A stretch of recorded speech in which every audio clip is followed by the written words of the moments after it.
r/MaliciousCompliance. Don't like it? Leave. Story 1. This happened a couple of days ago. My husband and I have been car shopping since I was in an auto accident at the beginning of the summer. Our car was totaled in the accident, and it's been a long process.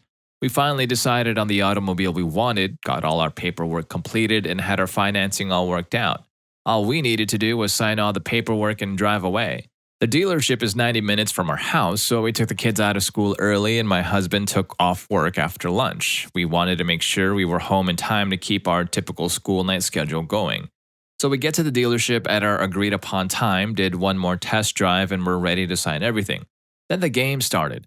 All of a sudden, the finance office wasn't ready for us. Then, after almost a 2-hour wait, they were ready. The finance person started by trying to upsell us on all the add-ons dealers try to sell you. We told her we didn't want anything extra, so we just wanted to look at the numbers, read the paperwork, sign it all, and head out. Due to our wait, we had a limited amount of time to get this done and still be able to get home in time for the kids' bedtime routine. The first thing she does is pull out a different set of numbers than we were originally given and agreed to. All of a sudden, there was a dealership fee for selling us a car at this time of year. Nearly $1,000 for this nonsense. Then she states that if we don't like the fee, we could leave as they could have people begging to buy cars from them. So my husband and I stood to leave.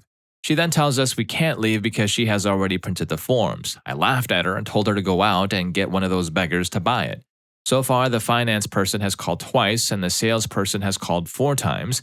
I guess they weren't expecting someone to get that far and then walk away.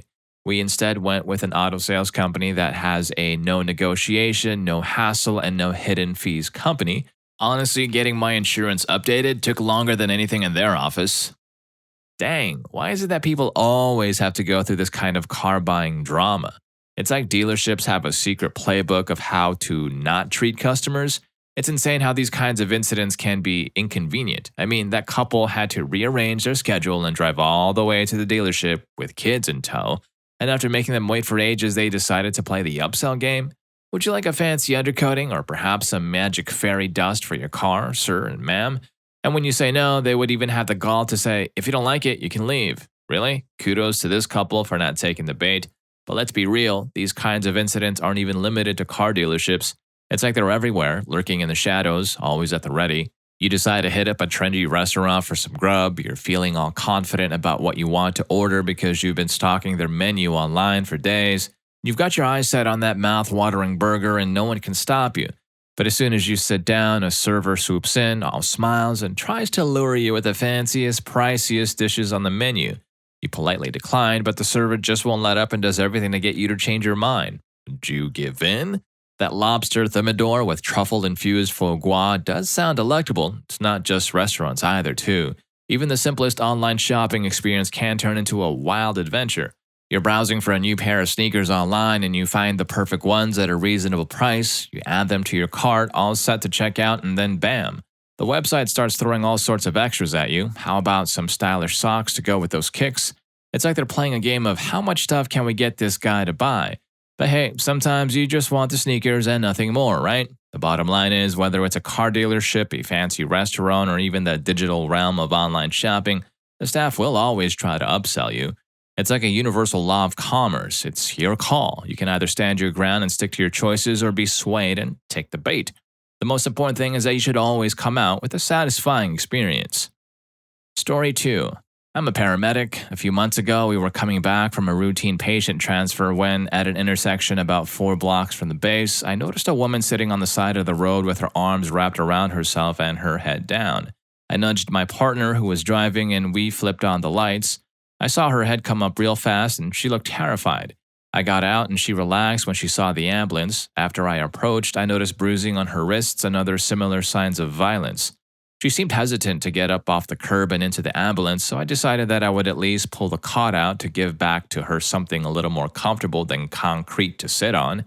Now, for a few important details, all the cots in my service are Stryker-powered cots. You've almost certainly seen these before. They're bright yellow with black handles and side panels. These cots have a motor and battery built in to allow us to raise and lower the cot at the touch of a button, instead of throwing out our backs and having to physically lift the cot up after loading someone. They're usually paired with an automatic loading system built into the ambulance. that lifts the cot up to the right height to be pushed inside and also secures the cot when loaded. There's a little red tab at the end of the track, just inside the doors, that you press down to free the cot and allow it to slide out. When you press this tab, it simply releases the cot and the loading carriage it's connected to, and it's up to you to keep it under control until it reaches the unload position and locks into place again. This can be problematic because these cots weigh about 125 pounds or about 55 kilograms. As soon as I hit the release tab for the cot, I hear lights and sirens behind me. It's a city police car. This is weird because we had not yet requested police and we were outside the city in the sheriff's department's jurisdiction. We merely informed dispatch that we were stopping to check on a woman at such and such intersection. The woman says something along the lines of, "Oh God, he's here," and moves faster than me, seeing free food being distributed at the base. She dashes past me and pretty much hurls herself into the ambulance sitting on the bench seat. The cop is approaching and he's pissed. I put 2 and 2 together and slammed the ambulance door shut. Let's call this officer Police Officer Steve, or POS for short. POS, is she in there? Me, who?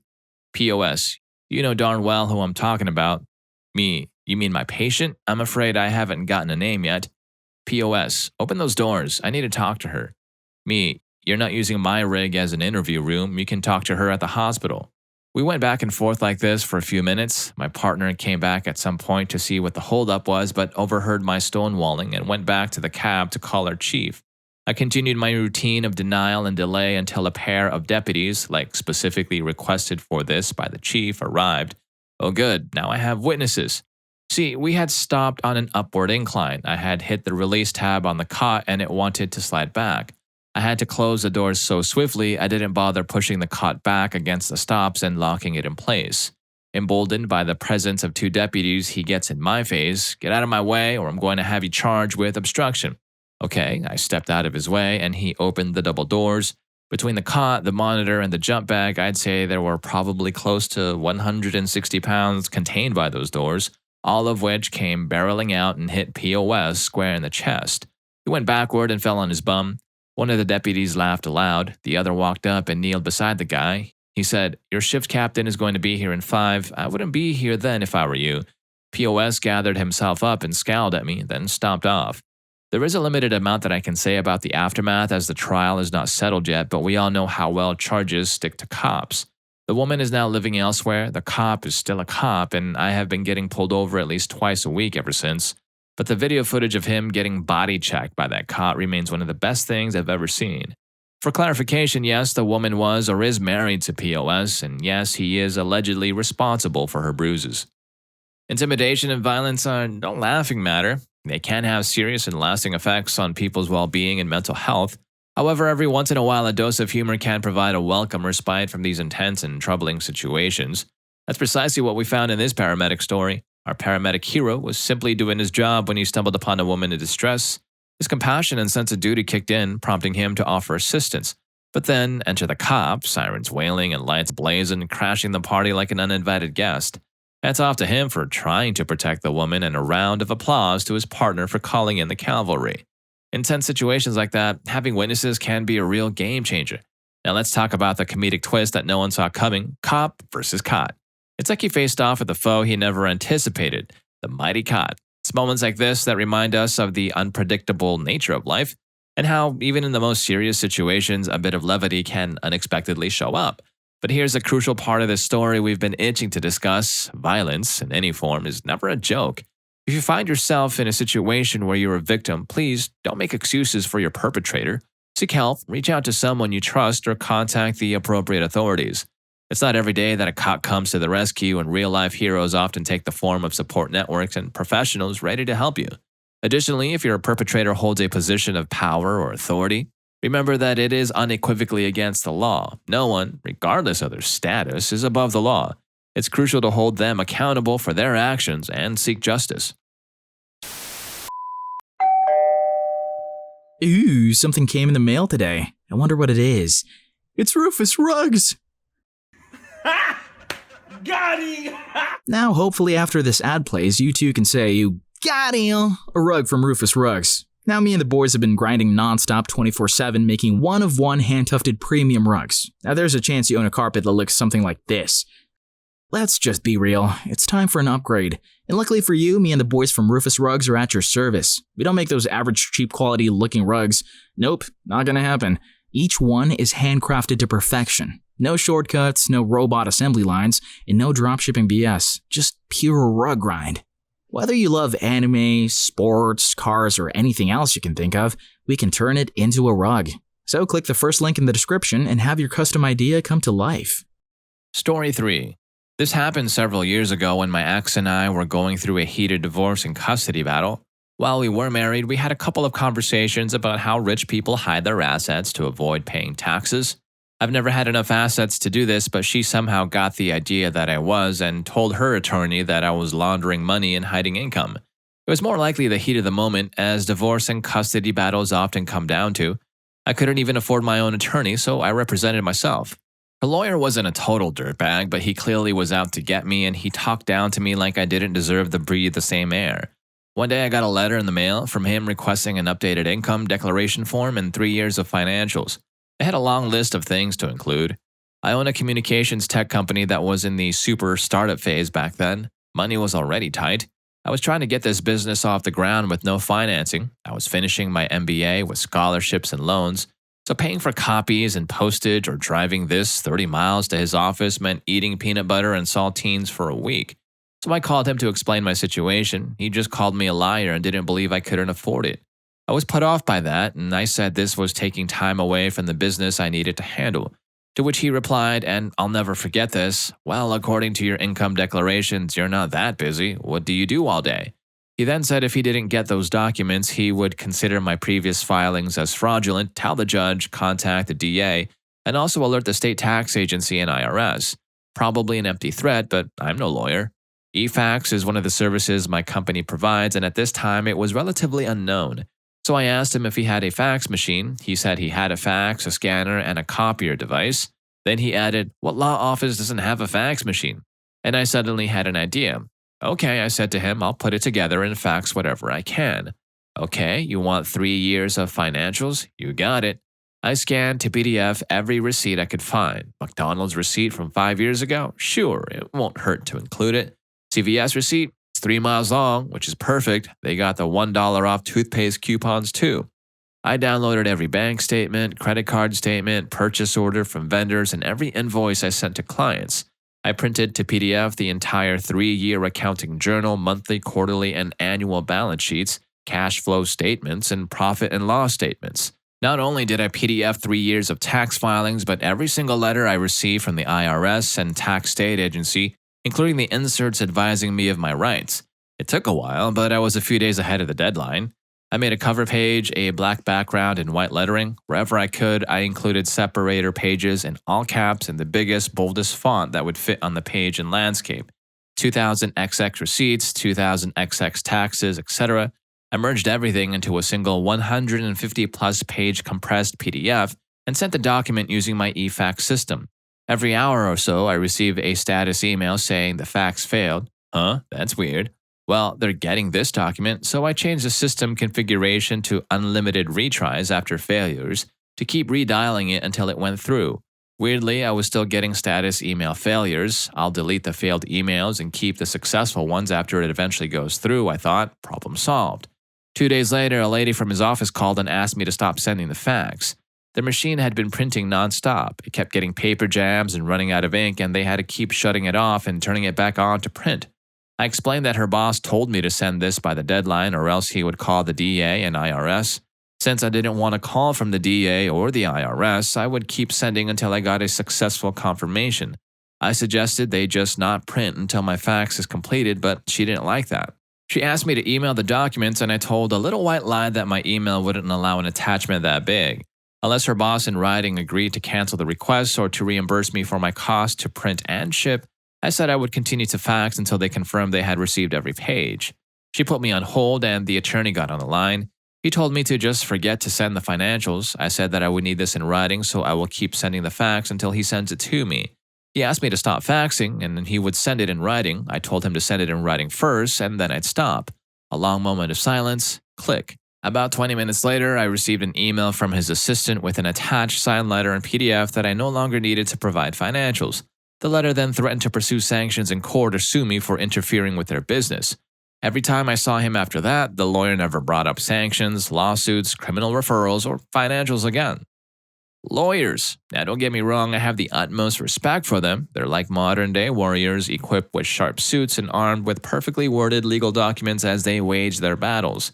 They're the champions of justice, right? Well, mostly. But then there's this curious breed of lawyers who seem to relish intimidating folks who are already in the midst of some of life's toughest challenges, like a divorce.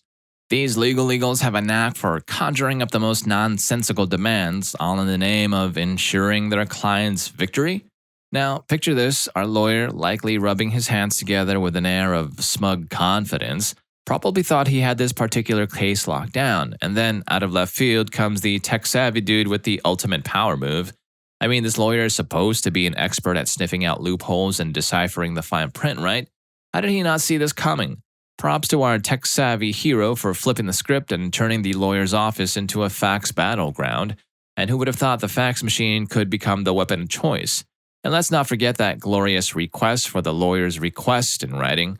A mic drop moment if I ever saw one. When dealing with people who believe they hold all the cards, a little ingenuity and unwavering determination can go a long way. It's a reminder that sometimes, even in the most intimidating scenarios, a creative thinker can turn the tables faster than you can say, objection. Also, a nod to the ex-wife who saw dollar signs at the mere mention of wealthy people and their tax avoidance acrobatics. Just because you chat with your friends about space travel doesn't make you an astronaut, right? Similarly, the tech dude might have his own business, but that doesn't mean he's secretly the next Jeff Bezos in disguise. So here's to the tech-savvy underdog who proved that even in the high-stakes world of divorce and legal battles, wit and determination can outshine even the fanciest law degree. Story 4. I've been a mechanic my entire working life, and this is one of my favorite experiences. I had a customer come in complaining about a vibration. I put the vehicle on the lift and checked the front end. I found a nearly broken tie rod and a faulty rack and pinion. So basically, the passenger side front wheel was not fully secured to the steering system and would soon break and cause the wheel to be completely disconnected from the steering. I told the customer how much the repair would be and told her it was unsafe to drive. She asked me to put it back together so she could leave. I told her that I could not do that because if it broke after I let her leave, I could be held liable. She started yelling, screaming about calling the cops and suing me, and how her cousin's brother knows a guy who's related to the chief of police and I'll be arrested. She called the police and they came out. I showed the officers the vehicle and they understood the safety concern. They told me to just put the car down and let her leave. I did and even made her sign a statement declining crucial safety repairs. She left with the most "haha, I told you so" smug grin on her face until she left the property, got pulled over, and her car impounded. They also gave her a ticket for reckless driving. I was so happy to see her car get towed. Let me add, for clarification, that the cops told her it was against the law to drive her vehicle. The state laws back then allowed me to do exactly what I did. I offered to discount the price of the repair and take payments, but she still refused. Why is it that some people think they can name drop and bully their way out of tight spots? It's a confusing phenomenon that leaves us scratching our heads, my head especially. Take, for instance, this story where a seasoned mechanic stumbles upon a ticking time bomb of a vehicle, a nearly broken tie rod, and a questionable rack and pinion system. In simpler terms, that front wheel is hanging on by a mere thread, just waiting for a chance to break free and embark on an adventure of chaos all by itself. Now, you'd think the customer would be thanking her lucky stars for crossing paths with a reasonable professional who cares about her safety. But no, instead of opting for a sensible solution, she decides to go full Hulk smash mode, demanding that the mechanic piece the car back together. She even brandishes the dreaded "I know someone in high places" card as if that were a universal get-out-of-trouble-free card. In reality, the lady should have been showering the mechanic with gratitude because he was, in essence, trying to be her automotive guardian angel. It's not just about her safety, it's also about the safety of everyone else on the road who might get involved if she were to have an accident. And let's face it, the customer's behavior was nothing short of irresponsible. Thankfully, the cavalry arrived in the form of the police because it seemed like no amount of reasoning or logic was going to sway this lady's determination to drive a ticking time bomb. Kudos to the mechanic for standing his ground and even extending an olive branch with payment options just to ensure everyone's safety and well-being.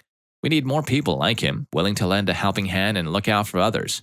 Now, here's a bit of advice for everyone. When you seek the services of a professional, don't try to lowball them.